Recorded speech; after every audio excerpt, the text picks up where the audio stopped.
Derek, how are you? It's good to have you on the program again. Good. Thank you for having me, man. It's good to be back. Well, I got to tell you, we're so happy for you and the success of your guys. You know, when we talked to you down in San Diego at the winter meetings, you talked about a process and the process that you guys have been going through. Just take us through.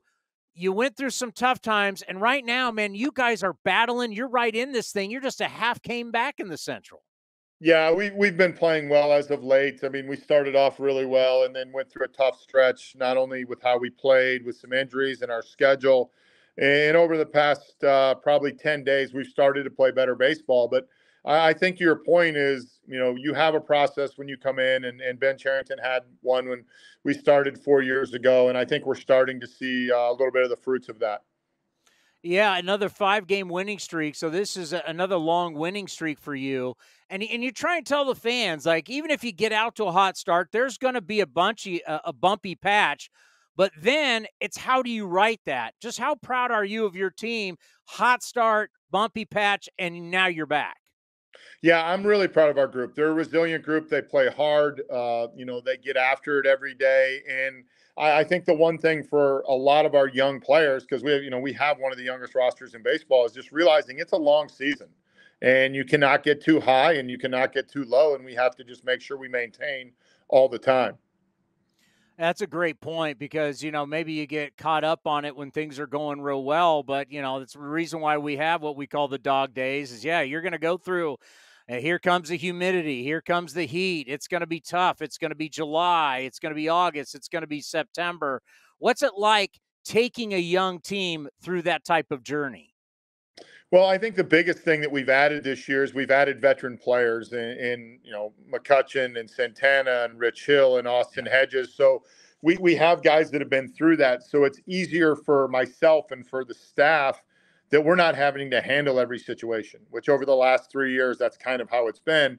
Now we have some veteran players that can stand up and be like, hey, man, it's going to be a grind. And, you got to continue to go. And when it comes from peers, it's something that really resonates more. When you talk about Andrew McCutchen, it was sad to see him leave Pittsburgh. And now he comes back and he's about to get his 2000th hit.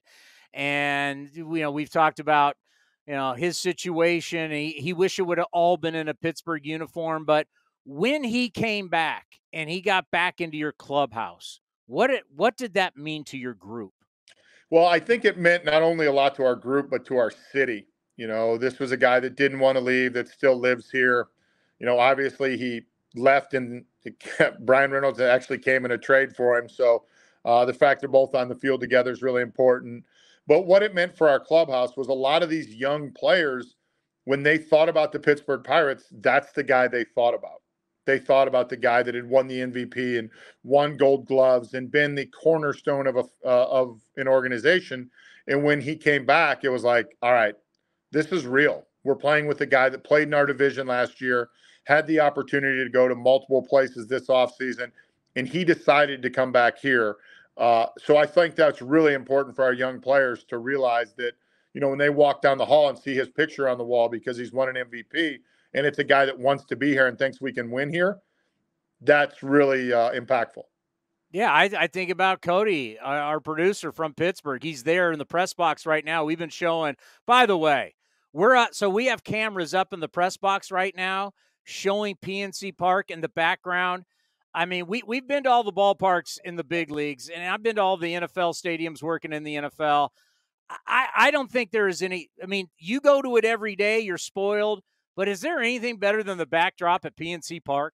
No, I think Cody will tell you that. I mean, realizing from meeting him this winter in San Diego that he's from here, we have the prettiest ballpark in America. And to be able to come and look at this skyline, and if you get it on a good night in the summertime, about 7:25, it's like the whole city lights up behind it with just a natural glow. And it's beautiful. And, the only problem we have is everybody wants to come see our ballpark. So it ends up becoming a destination for opposing teams and their fans. But it doesn't get much better than PNC. By the way, the highlights don't do it justice because where our camera is, we can see the Allegheny River. My God, what a poke that is for some of these guys who have been able to hit it in the river. Yeah, yeah. I mean, you guys are in the Bay Area and you see what it's like in San Francisco. But to get a ball in the Allegheny here, you got to pretty get it pretty flush. Yeah, back to McCutchen. It's just not like you're bringing a guy back who's like a ceremonial former great player. He's still highly productive for you. 100%. And I think that's one of the things when Ben and I started talking about it in the off season, and when Kutch and I talked about it, this isn't a farewell tour. I mean, we're talking about a guy that's running out an 815 OPS. Is one of our, if not our most consistent performer all year long, and is a really good player. So that was something that was really important to us too. We're not in the area in our development or our process where we can bring a guy back on a farewell tour. We need production, and Kutch has done all of that. So I look at your ball club off to a hot start. Right now, you're right there at first place. I see you as one of the teams that's going to be there all season long, battling for the postseason, if not winning your division. How important was it to get Reynolds' contract out of the way? Because it got old. If we're hearing about every day, I can't imagine what you guys were dealing with dealing with it every single day. And as we all know, distractions in the clubhouse, with the media, with everybody, it's no good. Yeah, it's no good. I mean, obviously there was a trade request, and there's a business aspect to everything. Brian wanted to be here, and ultimately it came down to Brian making the decision that this is where he wanted to play, and he wanted to be here for a long time because of what we were doing, his buy-in to our process, and then on the flip side of it, our ownership group committing a lot of money to keeping a player here that we really believe in. And sometimes when the business aspects gets involved, it can take a little bit longer. But I think the fact that there was commitment on both sides, and both sides wanted this to happen, we ultimately got it done. And it's really good for the Pirates. It's really good for Brian Reynolds, and it's really good for Pirates fans. All right, we'll give you two more because we truly appreciate your time. We know you're busy. When I think about your team and what we're going to see the next couple of days, sometimes a lot of people won't talk about it. They glance over it. But, boy, your bullpen has really been hot for you guys. Yeah, our bullpen's been a strength for us, all year long, and especially the last 2 weeks. They've really pitched well. We've had a couple situations where they've had to cover almost entire games, especially in the St. Louis series. And I think the biggest thing about it is we've seen guys get better. We've seen guys that have started in non-leverage situations and are now pitching in leverage situations, sometimes at the end of the game, and they just keep getting better. And that's really important for a club like ours. And let's end on this. Obviously, the A's coming in 12-49. It's a historic bad start. We talk about your good start. It's a historic bad start. And you know what a proud franchise this is. You understand what it's like to have some tough seasons, to grind it, but you're constantly building to get better. If you had general advice for all of us in our A's world about the process and getting better, what would that advice be? Well, I think there's two parts to it. You stick to the process, and sometimes that's hard for fans to hear.